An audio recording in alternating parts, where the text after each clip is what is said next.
প্রিয় দর্শক, আজ পৌষের 22। শীত জেঁকে বসেছে। ঢাকাতেও প্রচণ্ড শীত, সারা বাংলাদেশ শীতে কাঁপছে। এই শীতের মধ্যেও নানাবিধ রোগ নিয়ে মানুষ আসছে, বিশেষ করে শিশুদের নিউমোনিয়া, বড়দের ক্ষেত্রে অ্যাজমা, শ্বাসকষ্ট, ফুসফুসজনিত রোগগুলো। আমরা সবাই সতর্ক হই, গরম কাপড় ব্যবহার করি, যাতে করে এই রোগ থেকে আমরা দূরে থাকতে পারি। দর্শক, সবাইকে আমন্ত্রণ জানাচ্ছি বিআরবি হসপিটালস টেলিপ্রেসক্রিপশনে। আজকে আমরা কথা বলবো প্রস্রাবের রং দেখে রোগ নির্ণয় করা এবং তার চিকিৎসা। এই বিষয়ে কথা বলার জন্য আমাদের সাথে আছেন ডাক্তার মোহাম্মদ আক্তার কামাল পারভেজ। তিনি সহকারী অধ্যাপক, ইউরোলজি বিভাগ, Bangladesh medical university. Doctor Akhtar Kamal Parvez, আপনাকে স্বাগত আমাদের স্টুডিওতে। আসসালামু আলাইকুম।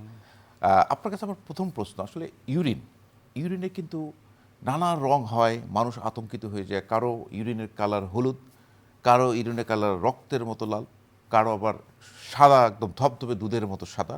নানাবিধ রং নিয়ে কিন্তু মানুষ আপনাদের কাছে আসে। আসলে আমি যদি জানতে চাই যে কোন কারণে কি রোগ হয়, আমাদের একটু বলতেন।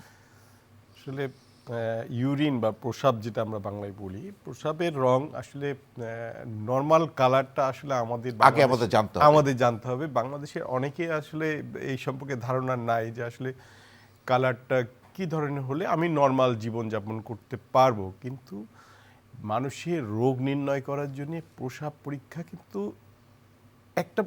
কিন্তু আমরা অনেক রোগ নির্ণয় করতে পারি। হ্যাঁ, তো এখন আপনি নর্মাল কালারটা আপনাকে জানতে হবে সেইটা কি কালার। সাধারণত আমাদের ধারণা যে মানে প্রস্রাবের রংটা হয় একবারে ক্লিয়ার সাদা পানির মতো হয়।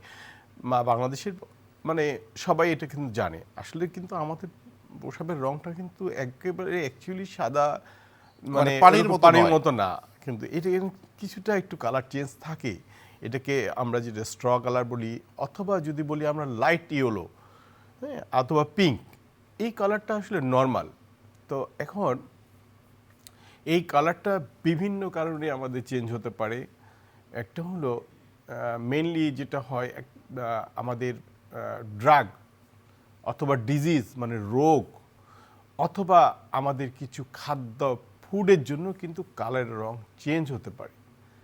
এখন আমরা কোনো সময় কিন্তু মেডিসিনের জন্য কিন্তু আমি এতে বললাম ফুড, মেডিসিন, মেডিকেশন এবং রোগ যেটা আমরা ডিজিজ বলি।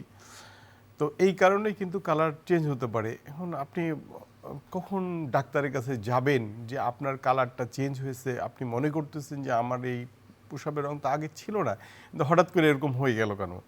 তা সাধারণত যদি কালার কোনো কারণ নিয়ে, যেমন আমরা লাইট ইয়েলো বলছি বা পিঙ্ক, এটা তো নর্মাল। যদি এই পিঙ্কটা অরেঞ্জ হয়ে যায়, অরেঞ্জ কালার হয়ে যায়, অরেঞ্জ কালার কিন্তু আপনার অনেক রোগ মানে ইন্ডিকেট করে। এইটা যদি অরেঞ্জ কালার যদি হয়, তাহলে আপনি হয়তো পানি কম খাচ্ছেন, ডিহাইড্রেশন, মানুষের শরীরে পানি কমে গেলে কিন্তু অনেক সময় অরেঞ্জ কালার হতে পারে। অরেঞ্জ মানে কমলা লেবুর যে কালারটা এরকম হতে পারে। অথবা আপনি কিছু মেডিকেশন খান যেগুলো এই কালারগুলো অরেঞ্জ, যেমন ভিটামিন কিছু আছে, হ্যাঁ, তাহলে পাইরিডিন কিছু আছে ওষুধ, এগুলোর জন্য কিন্তু হতে পারে। এখন এই যে অরেঞ্জ যদি ডিপ অরেঞ্জ বা ডিপ ইয়েলো যদি কালার হয়, তখন কিন্তু আপনাকে চিন্তা করতে হবে যে আপনি লিভার রোগে ভুগতেছেন, লিভারের সমস্যায় ভুগতেছেন। কী হতে পারে? জন্ডিস হতে পারে, ভাইরাসের জন্য যেটা হতে পারে, অথবা জন্ডিসের যে নল আছে ওটা ব্লক থাকতে পারে, যেটা আমাদের বিলিরুবিন নিয়ে যায় সেটা ব্লক থাকতে পারে। এই কারণে কিন্তু আমাদের ইয়েলো কালার মানে অথবা ইয়েলো কালারটা ডিপ হতে পারে। এখন এছাড়া আর কি ইম্পর্টেন্ট যেটা আমরা চিন্তা করি, সবচেয়ে আমাদের ইউরোলজি প্রেক্ষাপটে আমরা যেটা চিন্তা করি সেটা হলো রেড কালার ইউরিন। এই রেড কালার ইউরিনটা আপনি অথবা যদি অরেঞ্জটা আর একটু ডিপ হয় তখন কিন্তু রেড কালার মনে হয়। এটা কিন্তু রেড কালার ইউরিন কিন্তু এটাও কিন্তু অনেকে ভয় পেয়ে যায়, কি হলো, হ্যাঁ, হঠাৎ করে আমার এখানে ভয়ের যে কারণটা, সবাই এসে বলে আপনাদের কাছে যে রক্ত যাচ্ছে, কিন্তু আসলে কালারটা হয়েছে। কিন্তু হয়তো সে তার কিছুক্ষণ আগে বিট জাতীয় খাবার আছে যেটা ফুড, হ্যাঁ, সেইটা হয়তো খেয়ে কালারের রং লাল আছে, তখন ভয়ে কিন্তু সে বলে যে আমার রং লাল যাচ্ছে, হ্যাঁ। অথবা কিছু মেডিকেশনও আছে। কিন্তু এখন ভয়ের জায়গা কোথায়? হয় যে যেমন আমরা তখন- দেখি আমরা টিবির মেডিসিন যে আমরা প্রেসক্রাইব করি হ্যাঁ, রিফাম্পিসিন অনেক সময় হ্যাঁ, রিফাম্পিসিনে কিন্তু আপনার এরকম হয় রক্তের মতো রং রক্ত হয়, জি। আবার রিবোফ্লাভিন যদি আপনি খান তখন দেখা যাচ্ছে হলুদ কালার ডিপ হলুদ deep কালারের হলুদ colour ইউরিন হচ্ছে, জি। জন্য মনে হয় যে আমার জন্ডিস হয়ে গেছে। হ্যাঁ, তো সেই ক্ষেত্রে আপনাকে সবার আগে খেয়াল রাখতে হবে যে আপনার জীবনধারা, আপনি কোনো ওষুধ খাচ্ছেন কিনা বা পানি কম খাচ্ছেন কিনা। হ্যাঁ, এখন যদি আপনার ফ্রেশ যদি মানে Blood আসে। ব্লাড বা রক্ত যায়, লাল হয়ে যায়, তখন কিন্তু আপনাকে অরিড হতে হবে, আপনাকে চিন্তা করতে হবে যে আমি কিছু রোগে ভুগতেছি, দ্রুত আপনাকে এখন কি কি হতে পারে। সাধারণত যেটা রেড কালার ইউরিন হয় আমাদের বাংলাদেশে যেটা হয় ম্যাক্সিমামই কিন্তু ইউটিআই, ইউরিন অ্যাট্রাক্ট ইনফেকশন, মানে যদি পেশাবের রাস্তায় কোনো ধরনের ইনফেকশন হয় এটা কিন্তু হতে পারে, তখন আপনার কিন্তু রেড কালার ইউরিন আসতে পারে, মানে লাল কালারের ইউরিন। ইনফেকশন যে শুধু রেড কালার ইউরিন আসে তা না, সেই সঙ্গে আপনাকে পেটে ব্যথা হবে, প্রসাব করার সময় জ্বালা যন্ত্রণা হবে, বারবার বাথরুমে যাবেন, এটা তখন আপনাকে মানে তখন বোঝা যাবে আমার প্রসাবে ইনফেকশন হয়েছে। এখন যদি শুধু মানে লাল কালারের প্রসাব মানে যাচ্ছে, painless কোনো যদি লাল পেইনলেস colour যদি হয়। হয় তখন কিন্তু ভয়ের ব্যাপার। তখন কিন্তু আর আসলে ব্যথা কিন্তু শরীরের ব্যথা কিন্তু আমাদের শরীরের জন্য ভালো। আমরা মনে করি যে ব্যথা হচ্ছে, কিন্তু ব্যথা ইন্ডিকেট করে যে আপনার ডিজিজটা কিউরেবল। আর অনেক সময় ব্যথা থাকে না, সেই রোগটা কিন্তু সবচেয়ে খারাপ, সেটা কিন্তু আস্তে আস্তে ছড়াই যায়। যেমন প্রসাবের রাস্তা দিয়ে আমার শুধু প্রসাবের রক্ত যাচ্ছে, এটা ইন্ডিকেট করে কিন্তু আপনি কোনো ক্যান্সারের রোগ ভুগতেছেন। যেমন কিডনিতে যদি টিউমার হয়, সেই টিউমার হলে কিন্তু আপনার প্রসাব রংটা কিন্তু প্রথম থেকে শেষ পর্যন্ত কিন্তু লাল আসবে। অথবা কিডনির নলে ইউরেটারে যদি হয় তখনও কিন্তু আপনার ওই হতে পারে, মানে কোনো ব্যথা ছাড়াই কিন্তু শুধু লাল রক্ত যাবে, প্রস্রাব। লাল হবে। অথবা ব্লাডারে, মানে আমাদের প্রসাবের যে থলি, এখানেও কিন্তু আপনার যদি কোনো টিউমার হয় তখন লাল হবে, এখানে কিন্তু ব্যথা হবে না। এই জন্যে ব্যথা না হলে আরেকটা রোগ আছে বাংলাদেশে যেটা কমন, টিবি, টিউবারকুলোসিস যদি হয় তখন কিন্তু এই লাল হয়। এখন এই যদি আপনার প্রসাবের এবং প্রত্যেকবার আপনি প্রসাব করার সময় আপনি দেখা যাচ্ছে যে রক্ত যাচ্ছে, এরকম 2-3 দিন যায় রক্ত, তারপরে কিন্তু আবার বন্ধ হয়ে যায়, স্টপ। এটা কিন্তু এই রোগের নিয়ম। আবার দেখা যাচ্ছে যে 1-2 মাস পরে কিন্তু আবার রক্ত যাচ্ছে, এরকম আপনি যে কন্টিনিউয়াস 1 মাস ধরে লাল রক্ত যাবে তা না। এটা কিডনি টিউমারের ক্ষেত্রে হয়, পেশাবের থলি টিউমারের ক্ষেত্রে হয়, কিন্তু মানুষ একবার রক্ত গেলে কিন্তু তারা বা 2-1 দিন রক্ত গেলার পর কিন্তু আর ডাক্তারের কাছে যায় না, কিন্তু আবার দেখা যাচ্ছে 3 মাস পরে আবার রক্ত যাচ্ছে, তখন সেই রোগটা কিন্তু অ্যাডভান্স হয়ে যায়। এই জন্যে কারো যদি রক্ত যায় এরকম প্রথম থেকে শেষ পর্যন্ত দেখেন, অথবা রক্ত দানা দানা যায়, তখন কিন্তু আপনারা সরাসরি ইউরোলজিস্টের কাছে চলে যাবেন, কারণ এটা রোগ নির্ণয় করা কিন্তু খুব একটা সহজ ব্যাপার। আচ্ছা ডাক্তার পারভেজ, এখানে আপনি যে কথা বলছেন যে টিউমার বা ক্যান্সার হলে এই ব্লাডটা যেতে পারে, এটা একটা মানে আমাদের ভয়ের একটা কারণ, লাল রঙের যদি ব্লাড ইউরিনটা হয়। পাশাপাশি আমরা অনেক সময় দেখি যে ইউরিনে স্টোন থাকলে, হ্যাঁ, স্টোন থাকলে হ্যাঁ। যে ডাক্তার পারভেজ, এই প্রশ্নে আমরা একটু পরে আসছি। একজন দর্শক আমাদের সাথে আছে, আমরা ফোন কলটি নিচ্ছি। হ্যালো দর্শক, কে আছেন আমাদের সঙ্গে? আপনার নাম, পরিচয় এবং বয়স বলে আপনার সমস্যার কথাটি বলুন। হ্যালো। হ্যালো, আসসালামু আলাইকুম। ওয়ালাইকুম আসসালাম। হ্যালো, আসসালামু আলাইকুম। ওয়ালাইকুম আসসালাম, শুনতে পাচ্ছি। স্যার, আমি রবিউল ইসলাম বলছিলাম, নওগাঁ থেকে। জি নজরুল সাহেব, শুনতে পাচ্ছি, আপনার সমস্যার আমার কথাটি বলুন। আমার একটা সমস্যা আছে, সেটা হচ্ছে প্রস্রাব মানে করতে গেলে আটকে যায়। হ্যাঁ, জি এটা আপনার আমি 2-3 বছর ধরে একটা সমস্যা আছে। আমি রাজশাহীতে দেখাইছিলাম আপনার নেফ্রোলজি বিশেষজ্ঞ। হ্যাঁ, তো প্রথমে উনি দিয়েছিল আপনার এই কিছু মেডিসিন দিয়েছিল, তো ওগুলা খাওয়ার পর এখন এই সমস্যাটা আবার হচ্ছে। ইউরিমেক্স 1 আগে মানে শুরু করেছিলাম, আবার 1 বছর পর চেঞ্জ করে আবার ইউরিমেক্স ডি দিয়েছিল। হ্যাঁ, আচ্ছা, এখন এটা খাই না, সমস্যাটা হচ্ছে আবার না পুনরায়। এখন এখন আপনার সমস্যাগুলো কি হচ্ছে, আপনার লক্ষণগুলো, সিমটমটা কি আছে?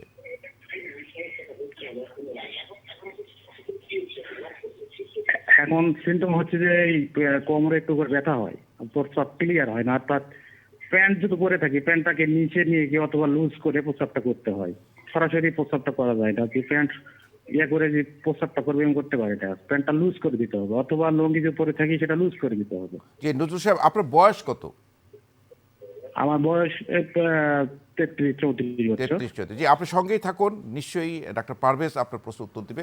উনি যে কথা বলছেন যে কোনো সময় ব্যথা করে, প্যান্ট পরে, লুঙ্গি পরে সমস্যা হয়, এবং না, ওনার রোগটা আসলে উনি প্রথমেই গেছেন একটু ভুল জায়গায়। নেফ্রোলজিস্ট না, আপনার কাছে আসলে ইউরোলজিস্টের কাছে যাওয়া উচিত। হ্যাঁ, আর 33 বছর বয়সে হঠাৎ করে ইউরোম্যাক্স বা টেমসোলিসিন জাতীয় ওষুধ দিলে আপনার কিছু সাইড এফেক্ট আছে। এই বয়সে এই ওষুধ যদি সরাসরি আমরা ওষুধ শুরু করে দিই তাহলে একটু বিপদ আছে। হ্যাঁ, আমার ধারণা আপনার প্রসাবের রাস্তায় একটা পর্দা উঁচু আছে, সেই উঁচুটা সাধারণত ওষুধ দিয়েই আমরা ঠিক করি। এছাড়া ইনজেকশন দিয়ে অনেক সময়, অথবা এটা সার্জারি করে দিই। সার্জারি করে দিলে কিছুটা বিপদ আছে, বীর্যটা পিছন দিকে চলে যায় পেশাবের থলিতে। এই জন্য ওষুধ খেয়েই কিন্তু অনেক দিন ধরে সে লং টাইম ওষুধ বন্ধ করা যাবে না। হ্যাঁ, তো আমার মনে হয় ইউরোলজিস্টের কাছে আপনি গেলে সঠিক চিকিৎসা পাবেন।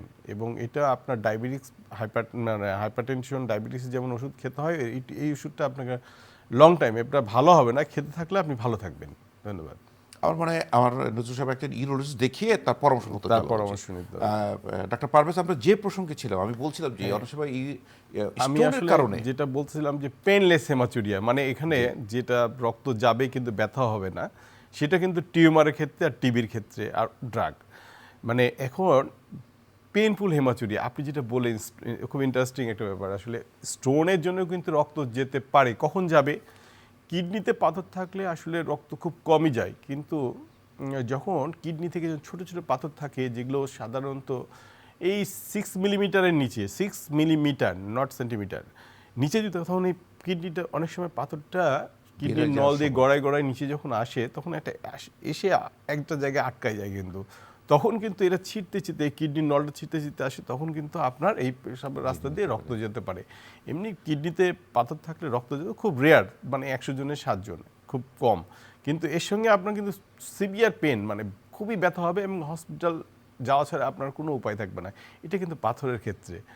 তো সে এই যে ইনফেকশনের কিন্তু আপনার পেইনফুল, আবার পাথর থাকলেও কিন্তু মানে পেইনফুল, মানে ব্যথাযুক্ত হবে।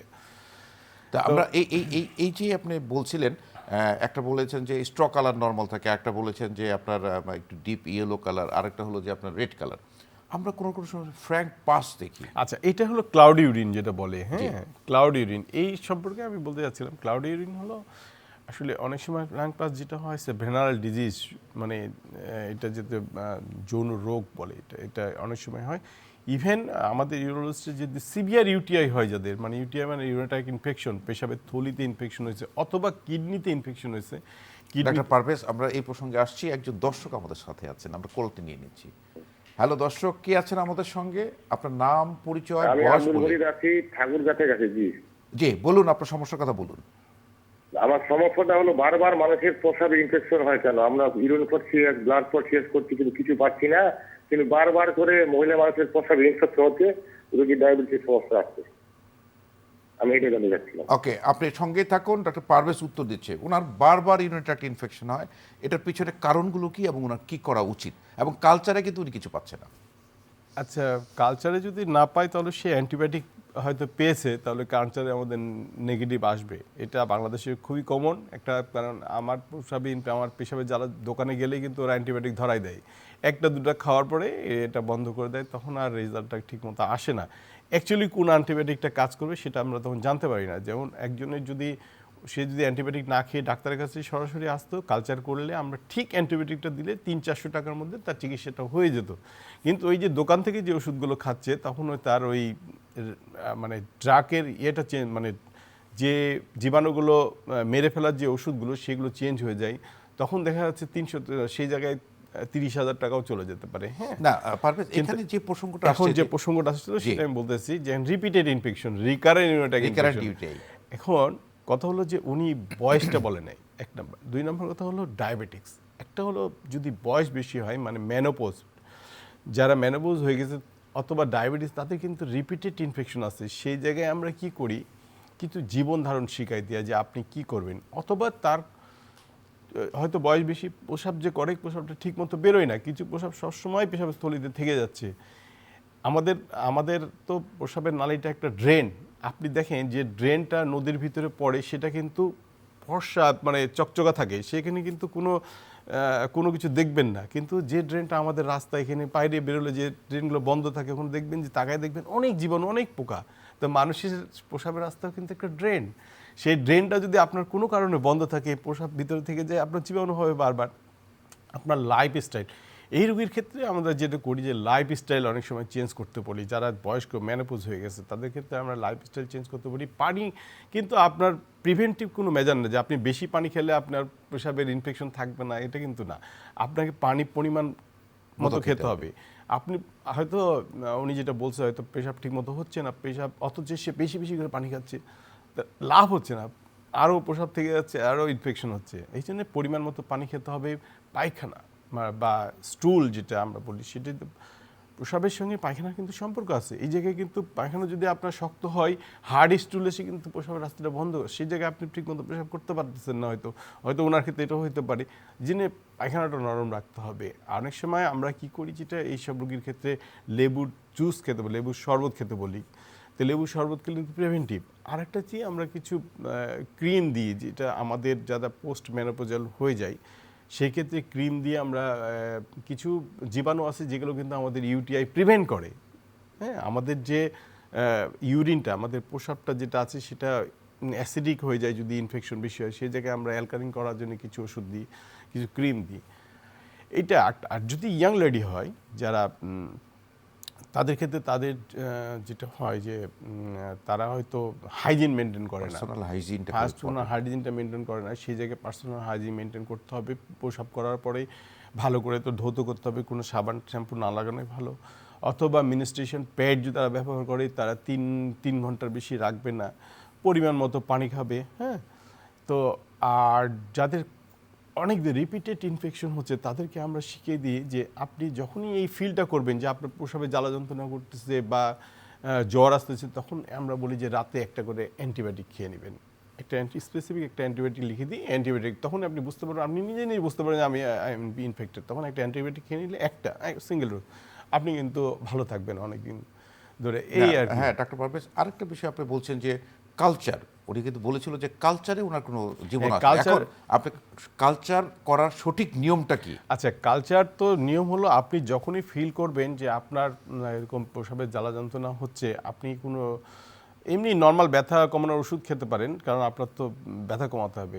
আপনি অ্যান্টিবায়োটিক অন্তত খাবেন না। অ্যান্টিবায়োটিক না খেয়ে আপনি একটু ভালো জায়গা থেকে দ্রুত একটা ইউরিন কালচারস মিন যে আপনার ওই প্রসাবের রাস্তায় অনেকগুলো জীবাণু থাকে, স্পেসিফিক কোন জীবাণুটা আপনার প্রসাবের রাস্তায় মানে ইনফেকশন করেছে সেটা ধরার জন্য আমরা কালচার করি এবং ওই অনুযায়ী অ্যান্টিবায়োটিকটা দিই। কোন ওষুধে কাজ করবে, রাইট। আপনার তখন দেখা যাচ্ছে যে আপনার 200 টাকার ওষুধেই কিন্তু আপনি কিন্তু ভালো হয়ে যাবেন। মানে তার মানে আমরা বুঝতে পারলাম যে অ্যান্টিবায়োটিক না খেয়েই তাকে আসলে কালচারটা করে তারপর অ্যান্টিবায়োটিক শুরু করবেন। ডাক্তার পারভেজ, আমরা যে প্রসঙ্গে ছিলাম যে আপনি বলছিলেন যে স্টোনের কথা বলছিলাম, যে স্টোনটা যখন আসে ব্লাডে থাকে তখন ব্লাড হিমাচুরিয়া হয়, জি সেই প্রসঙ্গে ছিলাম। আচ্ছা, আমরা যেটা বলি যে স্টোন আসলে সব জায়গায় থাকতে পারে, কিডনিতেও থাকে, কিডনি নলের ভিতরে থাকে, প্রসাবের থলির ভিতরেও থাকতে পারে। এখন যে স্টোন যাদের হয় তাদের তো সাধারণত ব্যথা হবে, জ্বর হবে, আবার অনেক সময় দেখা যায় কিছু কিছু রোগীর কিডনিতে পাথর হয়েছে কিন্তু বুঝতে পারে না, একটু একটু হয়তো ব্যথা হচ্ছে, ইগনোর করছে, পাথরটা অনেক বড় হয়ে গেছে, কিডনিটাই নষ্ট হয়ে যেতে পারে। তো সেই ক্ষেত্রে কারো যদি মানে এরকম প্রসাবের রং চেঞ্জ হয়, পেটে ব্যথা হয়, সিভিয়ার ব্যথা হয়, অথবা এমনি ব্যথা হয়, যদি পেটে, সাধারণত পেটে অথবা কোমরের পিছন দিকে ব্যথা হলে আপনি তখন একটু ডক্টর ইউরোলজিস্টের কাছে যাবেন। আমরা সাধারণত এই রোগটা নির্ণয়ের খুব সহজ একটা ব্যাপার, আমরা একটা সিম্পল একটা প্রসাব পরীক্ষা করি, ইউরিন আরএমই যেটা রুটিন, যে আসলেই তার রক্ত গেছে কিনা। তারপরে আমরা একটা আলট্রাসোনোগ্রাম করি। আলট্রাসোনোগ্রাম করলে সাধারণত কিডনিতে, প্রসাবের থলিতে কিন্তু পাথর আছে কিনা ধরা যায়, কিন্তু কিডনির যে নলটা বেরিয়েছে ইউরেটার, সেই ইউরেটারে কিন্তু পাথর থাকলে আলট্রাসোনোগ্রাম সাধারণ নিচের দিকে থাকলে ধরা যায় না, তখন আমরা এক্সরে একটা করে দেখতে পারি। আবার কিছু কিছু পাথর আছে এক্সরেতেও দেখা যায় না, আমরা ধারণা করতেছি তার পাথর আছে, তখন আমরা কিন্তু সিটি স্ক্যান করি। তো এই কয়েকটা জিনিস করলে কিন্তু আপনার রোগটা নির্ণয় হয়ে যায়, আপনি সঠিক চিকিৎসা নিতে পারলে আপনি তখন কিন্তু সুস্থ হয়ে যাবেন। তো অনেকে ইগনোর করে, একটু একটু লাল হয়েছে, হয়তো একবার দুবার হয়েছে, অথবা বেশি ব্যথা নাই, ডাক্তারের কাছে যাচ্ছে না, কিন্তু অনেক দিন পরে আসছে, পুরো কিডনিটাই নষ্ট, কিডনি ফেলাই দেওয়া ছাড়া, কিডনিটা রিমুভ করা ছাড়া আমাদের আর কোনো উপায় থাকে না। আপনারা কোনো কোনো সময় এই পরীক্ষার সাথে যেন ইউরিন আরএমই বা কালচার, আপনার আলট্রাসোনোগ্রাম, এক্সরে, কোনো কোনো স্টোন আছে যেটা আলট্রাসোনোগ্রামে দেখা যায়, কোনো কোনো স্টোন আছে এক্সরেতে দেখা যায়। আচ্ছা, আর এর পাশাপাশি কিন্তু আমরা আরেকটা পরীক্ষা আপনারা ইউরোলজিস্ট অ্যাডভাইস করে থাকেন, আইভিইউ। আচ্ছা, আইভিইউটা আমরা করি সাধারণত যে স্টোনটা এক্সরেতে দেখা যায় সেটা কিন্তু আইভিইউ লাইক এক্সরে, এটা জাস্ট কিছু ড্রাগ দিয়ে আমরা করি, যেটা হলো কন্ট্রাস্ট বলে, যাতে কিডনিটা সুন্দরভাবে দেখা যায় যে পাথরটা কোন জায়গায় আছে, কিডনি কতটুকু ফুলা আছে। এটা আসলে এখন প্রায় মানে অ্যাবসলিউট হয়ে গেছে, এটা এখন আর বেশি কেউ করে না। আইভিউ জায়গায় রিপ্লেসমেন্ট হয়ে গেছে এখন CT scan, CT urogram, contrast CT urogram অথবা নন কন্ট্রাস্ট। পারভেজ, আরেকজন দর্শক আমাদের সাথে যুক্ত হয়েছেন, আমরা কলটি নিয়ে নিচ্ছি। হ্যালো, কে আছেন আমাদের সঙ্গে? খুব সংক্ষিপ্ত আকারে আপনার সমস্যার কথাটি বলুন। আমার বয়স 63, আমি সিকেডি পেশেন্ট এবং ডায়াবেটিস আছে।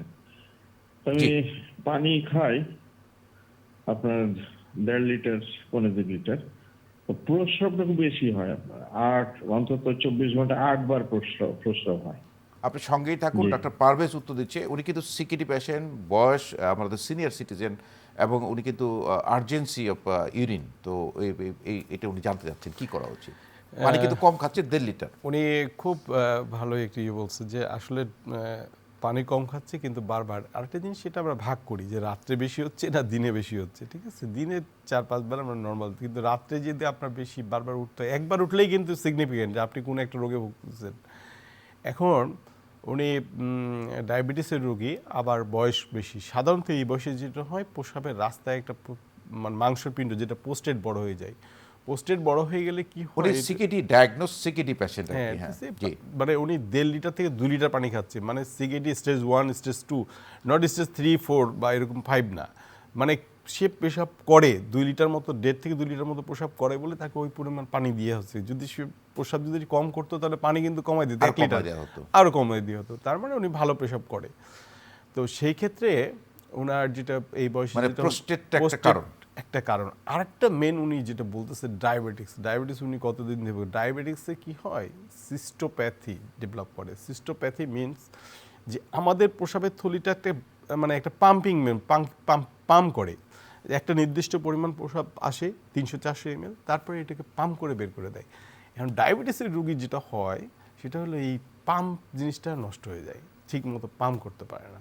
তখন পাম্প না করতে পারলে তো কিছু প্রসাব থেকে যাবে, পুরো প্রসাব তো সে বের করতে পারছে না, কিছু পেশাব থেকে যাচ্ছে, তখন এই বারবার প্রসাব লাগছে।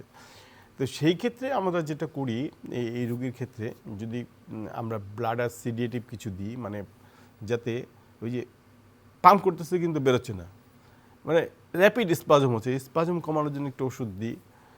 আর ডায়াবেটিসটা পুরো নিয়ন্ত্রণ করতে বলি, পানির পরিমাণ কম খেতে বলি, সাধারণত দিনের বেলা খেতে বলি বেশি, যদি পোস্টেড গ্ল্যান্ড বড় না হয়। দিনের বেলা খেতে বলি, সন্ধ্যার পর থেকে পানি কম খেতে বলি, যে সন্ধ্যার পরে আপনি ভাত খাওয়ার পরে হাফ গ্লাস পানি খাবেন, যদি পিপাসা লাগে 1 ঢোক করে খাবেন। তাহলে কী হবে, তার জীবনধারণ, সে রাত্রে ঘুমাতে পারবে, উঠতে হবে না, তাহলে সে আরাম পাবে। এই যে রাত্রে 3-4 বার ওঠা মানে তো ঘুম না হওয়া, সে সকালবেলা অস্থির থাকবে, আরও উইক লাগবে। তো আরেকটা জিনিস হলো ডায়াবেটিসটা ফুললি কন্ট্রোল করতে হবে। আর যদি প্রোস্টেট থাকে সেক্ষেত্রে, আচ্ছা, যদি প্রোস্টেট থাকে, প্রোস্টেটে সবসময় যে অপারেশন লাগে, প্রোস্টেটে সবসময় অপারেশন লাগে না।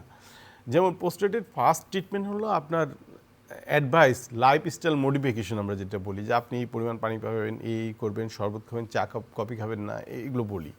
তারপরে আমরা যদি না হয় তখন আমরা কিন্তু ড্রাগে চলে যাই। ড্রাগে কয়েক রকম ড্রাগ আছে, একটার পর একটা। যদি পোস্টেড গ্ল্যান্ড ছোটো থাকে, সাধারণত 30 গ্রামের নিচে থাকে, তো আমরা একটা সিম্পল ট্যামসিলোসিন দিই। তারপরে যদি পোস্টেড গ্ল্যান্ড যদি 30-এর ওপরে যায় তখন 2টা দিই। এরপরেই যদি ড্রাগ দেওয়ার পরে যখন ফেল করবে, আমরা কীভাবে বুঝবো আমি ফেল করছি, যে আমার ওষুধ কাজ করছে না। তার সিমটম কিছুটা রিলিভ হয়েছিল ওষুধ খাওয়ার পর, কিন্তু আবার ওই সেই সিমটম, যেমন রাত্রে ঘুম থেকে বারবার ওঠা, বারবার 2 ঘন্টার মধ্যে 2-3 বার বাথরুম যাচ্ছে দিনের বেলা। তো সেই ক্ষেত্রে তখন আমরা বলি যে ওষুধ কাজ করছে না, তার মানে ওনাকে অপারেশনে যেতে হবে। এখন তো আধুনিক অপারেশন চলে এসছে, এখন তো আর মানে না কেটে অপারেশন করা যাচ্ছে, না কেটে এন্ডোস্কোপির মাধ্যমে এখন অপারেশন হচ্ছে, খুব সিম্পল। যেমন অনেকে আমাদের এখানে লেজার ইউজ করে না, আমাদের সাধারণত। আরেকজন দর্শক আছে। হ্যালো, দর্শক কে আছেন আমাদের সঙ্গে? আপনার নাম, পরিচয়, বয়স বলে খুব সংক্ষিপ্ত আকারে আপনার প্রস্তুতি করুন। জি, আমার নাম মোহাম্মদ রবিউল। জি জি, আমার বয়স 40। জি, আমি আইসিএম এর পেশেন্ট। আজকে 2 মাস হলো আমার হার্টে একটু সমস্যা হচ্ছে। আচ্ছা, আমার মূল প্রবলেমটা হচ্ছে কি স্যার, যে আমি আমার যখন আপনার যে মেডিসিন থেকে আমার শরীর থেকে পানি বের হয়, মানে ওই জাতীয় মেডিসিন খেলে স্যার পটাশিয়াম কমে যায়। তো তো এখন মানে কি করব বা কি দর্শক ইয়ে হচ্ছে? আপনি আমাদের Medicine সাথেই টা- থাকুন, আপনার প্রশ্নটি অত্যন্ত চমৎকার এবং এই প্রশ্নের উত্তরটা আমরা জানবো ডাক্তার পারভেজের কাছে। উনি কিন্তু আইসিএম এ পেশেন্ট, হার্টের রোগী। আইসিএম মানে তার ইজেকশন ফ্র্যাকশনটা অনেক কমে গেছে এবং তাকে কিন্তু ডায়াবেটিক্স জাতীয় ওষুধ দেওয়া হয়, ল্যাসিক্স জাতীয় ওষুধ তাকে সেবন করতে হয় এবং সেই ওষুধ সেবন করার কারণে তার পটাশিয়াম কমে যাচ্ছে। এখন কি করা উচিত? আচ্ছা, প্রথমে ফার্স্টে উনি খুব সুন্দর অ্যাড্রেস করছে যে আমার ইলেকট্রোলাইটস যেটা আমরা বলি, হ্যাঁ, জি যে এটা মানে কমে যাচ্ছে হঠাৎ, মানে ওষুধ খাওয়ার পরে। এই যে উনি যে ওষুধটা খাচ্ছে, উনি কিন্তু নিজেই বলে দিচ্ছে আমি ডায়াবেটিক খাচ্ছি। ডায়াবেটিক কিন্তু বেশ কয়েক টাইপের আছে, যে পটাশিয়াম স্পারিং, মানে আপনাকে পটাশিয়াম শরীর থেকে কমাবে না, কিন্তু আপনার ডায়ালিসিস করবে। মানে ডায়ালিসিস মানে আপনার শরীর থেকে পানি বের করবে। তো সেই ওষুধগুলো যদি আপনি খান, তাহলে কিন্তু আপনি কিন্তু আর মানে এই পটাশিয়ামটা কমবে না। আপনার ড্রাগটা সিম্পল, খুবই সিম্পল একটা জিনিস, আপনার ড্রাগটা চেঞ্জ করে দিতে হবে, তাহলে কিন্তু আপনি ভালো থাকবেন। হ্যাঁ, এই ইলেকট্রোলাইটস ইমব্যালেন্সটা আপনার হবে না। তো এটা আমার মনে হয় যে ওনার কার্ডিওলজির সাথে Cardiologist কে পরামর্শ করলে করে, ওনারা হ্যাঁ, ড্রাগটা change চেঞ্জ করে দেবে। শুধুমাত্র ফ্রুসোমাইড খাইলে অনেক সময় এরকম পটাশিয়াম কমে যায়। আবার যদি ফ্রুসোমাইডের সাথে যদি একটা এই যে ল্যাসিক্স ট্যাবলেট, যেটা বাংলাদেশে সবচেয়ে কমন, জি। ল্যাসিক্স ট্যাবলেট খেলে ওটা জাস্ট একটু চেঞ্জ করে দিতে হবে, তাহলেই হবে। জি ডাক্তার পারভেজ, আমরা অনুষ্ঠান প্রায় শেষ পর্যায়ে আপনার কাছে আমরা একটু জানতে চাইবো যে আপনি যে কথাগুলো বলেছেন যে ইউরিনের কালার দেখে আপনি বিভিন্ন রোগ আপনার মাথায় নিয়ে আসেন যে এই রোগ হতে পারে এবং তার ট্রিটমেন্ট। আসলে একজন মানুষ যখন এই ধরনের সমস্যা হবে তার কি করা উচিত প্র্যাকটিক্যালি, এই জিনিসটা যদি বলতেন। সবার আগে আমি একটু বলতে চাই যে বাংলাদেশে অনেকের ভুল ধারণা যে বেশি পানি খেলে কিন্তু আমরা ভালো থাকবো। হ্যাঁ, তো অনেক অনেক ডাক্তারও এটা ভুল করে, বলে ডাক্তারের কাছে রুগী আসলে বেশি বেশি করে পানি খাবেন। তো রুগী কিন্তু এই অনেক সময় 3 লিটার 5 লিটার, কেউ 7 লিটার, অনেকে 10 লিটারও পানি খায় কিন্তু।